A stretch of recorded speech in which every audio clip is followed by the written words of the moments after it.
Hey Caesar, how are you? Good. How are you doing? Nice talking to you today, Jeff. Yeah, good to talk to you. So, thank you for this time, and Hmm. thank you for all those that are tuning in. This is the MIT AI Alliance, and one of our first category manager spotlight today is on Cesar Bejar on career and education. And I'm here today, and I am the founder of the MIT AI Alliance, and I think it's going to be an exciting series that we're starting and excited to be able to cover different topics. Today's topic is going to be about, of course, education for early teens. So before we get into the questions, let me just turn it over to Caesar for him to introduce himself. Well, thank you very much for the invitation, Jeff. Just a pleasure to be today with you today and sharing with the entire Maya community on very specific topics that are rocking the world about the dynamics in the human and AI integration. Before moving forward, I would like to share with you and the audience a little bit about my background. Born and raised in Mexico. Uh, Moved to America almost a decade ago, and my story with AI started some months back. So I'm not a seasoned AI. But at the moment you'll be amazed that I've come across people that have been related to AI for the last 50 years. And I was like sharing that because it's quite amazing that when we talk about AI, everybody or the majority goes ChatGPT, thinks ChatGPT. Uh, they've Right, done a lot, but there is also a lot that's been done around for the last 50 years. And just to give a context, right? AI is not new, but AI democratization has been achieved very good by the developers of ChatGPT. I gotta praise them for that. right. But there's things beyond ChatGPT. Just to sort of put it today, I'm very excited about today's topic, which is going to be going around education, right? As a concerned parent of Mhm. of youngsters and how they are getting access to technology. I'm a strong believer and supporter, but I'm also very concerned that at some point I might sound kind of a detractor by the use of AI. So it's going to be quite an amazing journey, and let's jump right into it. And also, I'm sorry before we jump right into it, share with the community that I'm available anytime. Just send me a text, send me a communication through the platform, and I'll be very happy to interact with you guys, especially or towards career and education. I'm related to other spaces, other AI human integration efforts, but up here at the Maya community, I'm more focused on career and education. That's wonderful. Thank you so much, Caesar, Sure, and thank you for extending the invite for all the other members of too. course. I'm sure there will be those that are going to be very excited to connect with you. And so today, as Caesar mentioned, we're going to talk about just a few questions I want to interview him about is around the topic of AI in education. Caesar mentioned that, of course, AI is more than ChatGPT, but these AI tools are becoming just very common and accessible to everybody around the world. It's just not just to us here with adults, but also to kids as well. And so there's a Hmm. concern, there's statistics that say 20%, 25% of teachers think that AI technologies do more harm than benefits in student education. Many Mm. people are worried that student may use AI to cheat or finish homework without really learning. And so Caesar, I want to ask you a question. Does AI encourage cheating and dishonesty in school? That is a very tricky question, I'm going to tell you. The reason is there's many research being done around that lately. The one thing that we need to be aware of is that there is two different approaches towards that, right? And that is going to be the for-profit approach and the non-for-profit approach. Okay, that is companies trying to design and implement tools that will be adopted by Mm, educational systems around the globe. Uh, and there's the ones that are concerned about the guardrails and legislation around it, right? So the two different streams of or approaches to answer that question. If you ask me, will the use of AI encourage cheating in the classroom? I would say no, it wouldn't encourage that if the process for implementing education, AI in the use of education has the proper guardrails and the proper legislation around it. mm, To my amazement, when I started getting involved in seriously in AI, right? Uh, you know that I recently graduated from Johns Hopkins University AI project management program. And the one thing that really caught my attention through the process of me getting educated in the use of AI and the approach of managing projects was the lack of guardrails that are mm, usually associated with the use of AI, right? So just to give you an example, right? Who is going to regulate how youngsters or kids in age, I'm going to say preteens and younger, who is going to guardrail what type of data they are sharing with the use of AI, right? Um, we have to be aware as parents, as educators, as to what are the guardrails that are being implemented to prevent um, criminals of accessing data from our kids. That's a great concern, right? But on the other hand, is AI is here, AI is not going away. So how are we going to educate ourselves in a technology that we were not educated with, and how to lead and guide our kids on the use of it, or as a teacher, as a parent? So I do believe that's where the things need to be addressed. One, being conscious about how the process of educating youngsters with the use of AI is going to be effective, right? And the other one is who I was going to say something that is maybe politically incorrect, but it's it needs to be addressed. Who is going to be responsible in case of uh, an adverse situation with the use of AI in education?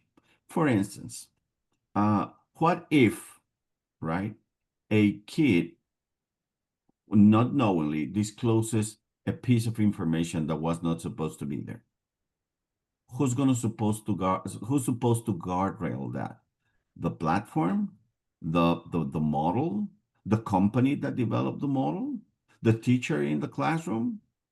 So there is a lack of legislation there. There is a lack of common sense, especially nowadays in a society where the pace of access to data, and I have to be very specific, access to data is universal. And I'm not saying access to information, which is commonly misconcepted, right? One thing is data, one thing is information. What really concerns me right now is that people do believe that access to data is the same as access to information, which it is not. So, with that example, I hopefully you can see right now that we are talking about educating ourselves as to what it is and what it is not that it's out there. Talking about artificial intelligence. Yeah, I think you hit a key concern, not just for education, but data privacy and security is a concern across different, not just education, corporate usage of AI and so many other areas. So that's another topic that I definitely want to talk to you about. But Mhm. coming back to the education, there's another concern about if AI will make digital divide and educational inequality worse. So what is your take on that? Whew. if your first question has taken away some of my hours, right, of sleep, this one this one has become a nightmare. I'm gonna tell you, sort of saying it in a way. And All right, why and so? so one thing that a society, as a as a parent, as a society, as a country, as a set of countries around the globe, we are not ready for is to have global access to data. Once again, data, right? Why so, you said? Okay. So let me ask you, where are the data centers where all this data is stored? And most of people will assume, well, here in my country. Now, that's not true. I might be accessing information right now, or I might be sharing information right now, without me knowing that that information is residing on a server in Africa, right? Actually, people And don't those, even think or right, wonder. does People Africa don't ask has that the question. Where's the guardrails? data being stored? Yeah, Yes, sir. Those Africa has the guardrails to protect my information there, to protect where am I accessing. Uh, I'm not sure. Okay, so that is my line of concern regarding legislation, right? So what if something happens with my data in that country that affects my day-to-day life here in America? Like, what do I do? Who's going to be responsible? Who's going to suffer the consequences? Who's going to protect me? Right? So that is one side of it. The other side will be, okay, let's think for a moment that the servers, the database where my information is being kept are in America, right? So talking about education, if my educational programs or plans are residing here in the US, and it can be useful for a community in Argentina to use it. Okay, as the American taxpayers, the American companies, the American consumers, okay, are entitled or are it is common sense for them to have access, right? Because we've built it, we have the infrastructure and everything. Shall we limit the access to the Argentinian nationals? Are they, will that be a bias for the use of information because it resides here? Are we limiting Argentinian kids their development with the use of AI if we don't give them access, or we give them access and who picks up the bill? So we're not ready. So that's what I'm going to tell you. We are not ready. We as a society to understand the impact of global access to data. mm, So will it worsen the equality or the inequality? My answer would be yes. And once again, the lines to define what can be done and can't be done are very blurred right now. that's true. Yeah. Mhm. So we are Okay. gonna have, I'm sorry, so we're gonna have the more advantage and the less advantage youngsters accessing AI for their education. Will that broaden the gap? Will that be helpful for society? Uh, are there gonna be free riders in the implementation of AI? Because at the end, it costs because someone is paying for it. Now, the question is, who picks up the bill on that? And well, a lot of people would think, hey, let's have everything open for that, right? Okay, sounds good. The more economic power or or the most powerful economies around the globe, I'm pretty sure that after a couple of lobbying activities, they might end up sharing it. But if something happens, who is responsible for that? Just Yeah, I think you yeah. hit, yeah, when it comes down to it, a lot of these things are free, but that's only in terms of money. Like a lot of things are there, like, Facebook, all these social media, there's free access to it, but we're actually paying with our data. We're actually paying by providing a lot of our personal data, behavior patterns, and so forth. And that data is what these organizations are looking for and can take usage or take advantage of. So yeah, it comes down, you keep hitting a key point about, the data access and guardrails around data, which I think is very key. And um, raising a concern that maybe we are not ready. We need to be conscious of this and ask these questions. If a school says, hey, we're going to give AI access to the kids, then the question needs to be asked, well, where is that? How much is my kid supposed to share? How much information are they allowed to share? And if they do share more than, and you hit that point too, if they do share more than they should, well, that data, where is it captured? How is it stored? How is it protected? Right? So these Mm-hmm. are types of, I think, questions I think that we need to be conscious of. We need to raise as these AI tools, free tools, start entering the education world, right? And that brings me to my third final question that a lot of people ask with this AI, access and being able to provide so much, information. Will it take over job and replace teachers going forward? What do you think? uh my, I don't want to give you the runaround. I'm going to tell you it won't. It won't. It is. I'm just saying this. I don't mean to offend nobody around it. With my experience in talent development and leadership development, at one point in my life, uh, every position of core position that was being hired in Standard and Poor's across Latin America was interviewed by myself.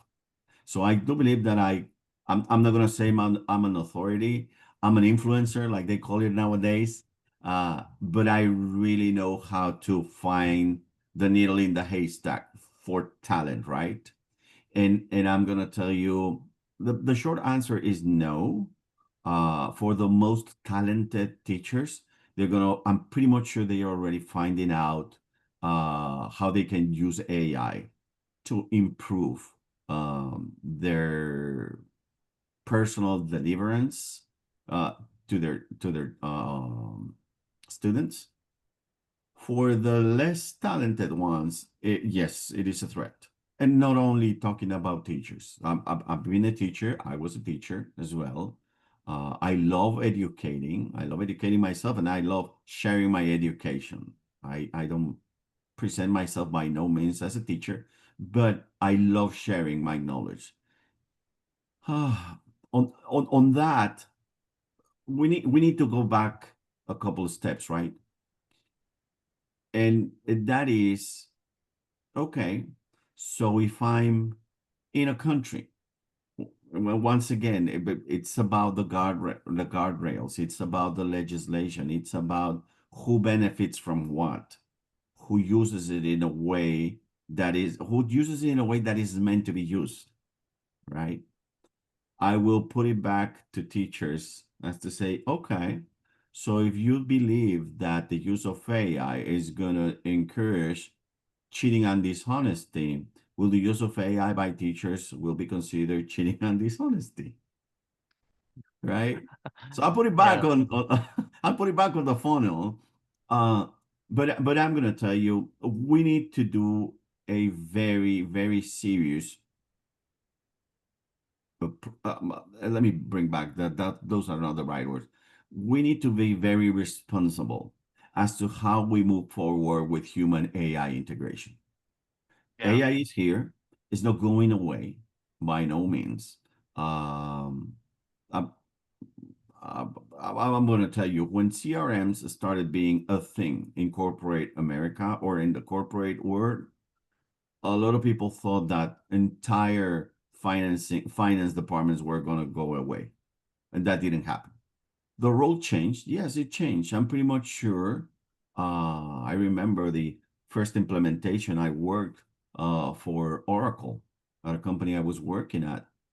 The entire human resources team was not willing to move forward with the integration, and I was hired.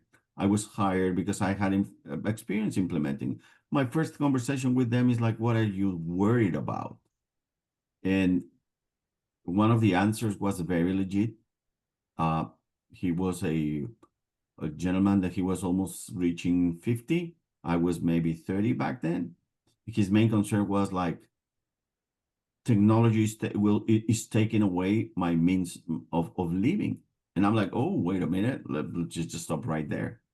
If I would be presented with a threat, I would have my guard already up, right, to protect myself. So there's going to be a transition period. I do believe that's going to take maybe 5, 10 years, because it's not fast. Having the technology and using that technology is two different things, very different things. Yeah, Um, agree with that. yeah, the other thing will be, once again, where does legislation is gonna land as the barrier, as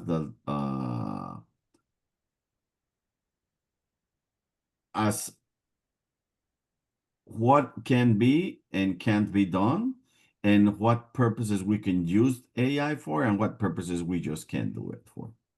So I do believe, once again, I am pro AI, but we still need to do a lot of work um, around legislation and around uh, a clear understanding or a clear a blueprint as to how we are supposed to use that AI.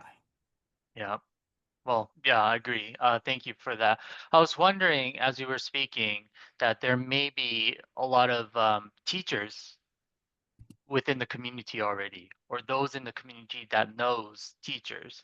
Mhm. And I was wondering, maybe it would be a good idea to gather and do like a discussion session where we could come together and voice some of these concerns that we have as a group. Would you be willing or open to some sort of activity like that? Sure, of course, I'll be more than happy. Because Okay. I'm going to tell you, thank you very much for bringing it up, because this is what we need to have. We need to have conversations. Like, my point of view is not 100% of the reality. Hmm. We need different points of views, and not just educators in one country, but educators in many countries.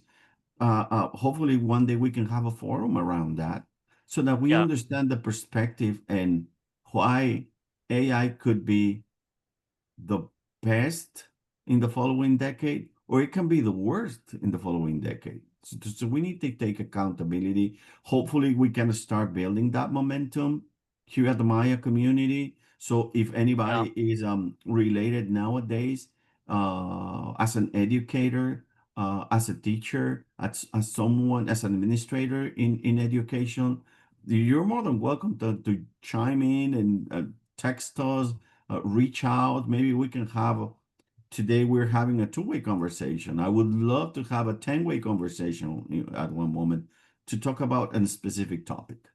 Okay, wonderful. So why don't I wrap up here with three call to action. One is for all the members, if you haven't done so already, make sure you fill out your profile. Indicate that if you are in an Correct. education or Yeah. teacher or some supervisor in some way, dealing with kids in some way, then please indicate that in your profile. Second, if you're comfortable, open to it, please reach out to Caesar, just connect with them. That's what Maya is about, right? The community connection and collaboration. So if you Yes, would, sir. please reach out to Caesar and connect.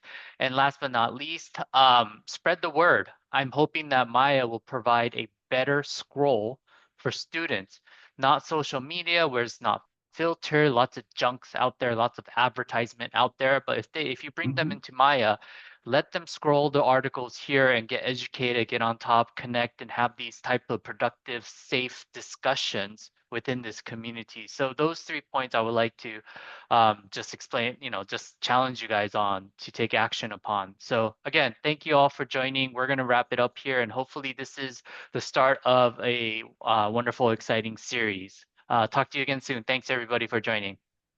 Thank you. Yes, sir. Thank you very much. You have a good day. Thank you.